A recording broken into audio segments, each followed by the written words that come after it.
Oasis Audio presents Estuary by Lisa T. Bergren, read for you by Jorjeana Marie. For my beloved river tribe, who never tire of tales from Toscana, I so appreciate each and every one of you. Prologue, Luciana Betarrini. In all my daydreams about time traveling to medieval Italy, none included being in a wagon bouncing over cobblestone streets with my hands tied behind my back. And yet, there I was, my bound brother behind me, and the Perugian crowds calling us all sorts of foul names in an ancient form of Italian. Some threw rotting fruit at us. Seriously? Rotting fruit? I thought people only did that in movies. But I've gotten ahead of myself.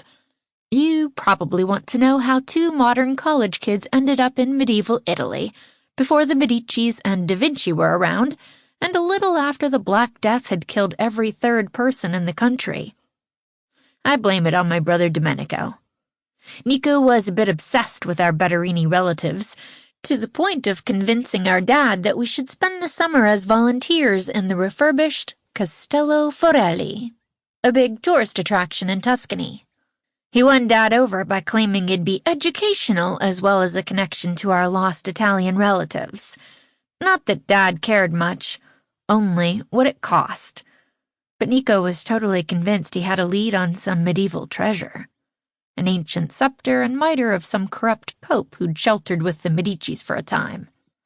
And he had it in his head that if we could just bop back in time, he'd find a way to nab it. Admittedly, the great Betarrini disappearance mystery was all the clan, the few we were connected to, could talk about last Thanksgiving. My dad's uncle and that side of the family gathered on the Jersey Shore every year, and once in a while, I accepted their invitation and made Nico go with me. We'd never really had extended family connections, but for some reason, last year, all the commercials showing big, happy families had made me push Nico to bail on Dad in L.A., who never made a turkey dinner but preferred to take us out, so we could hang out with Uncle Vinny and his 5 kids and 20-plus grandkids. It was always a madhouse being with them, but they did their best to include us.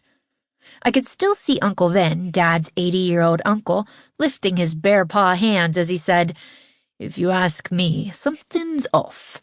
Beyond the obvious.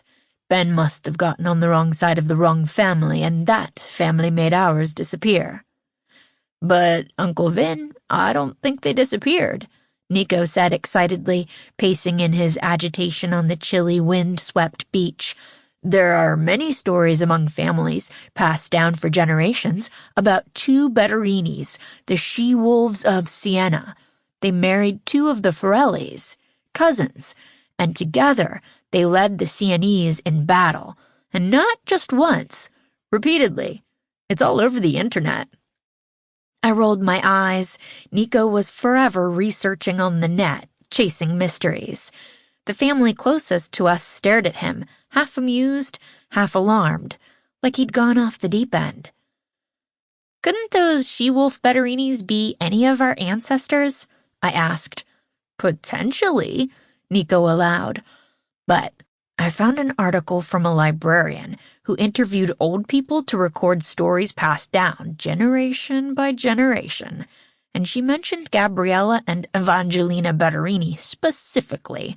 And there's a statue in Chianti depicting 2 women, one carrying a sword, the other a bow.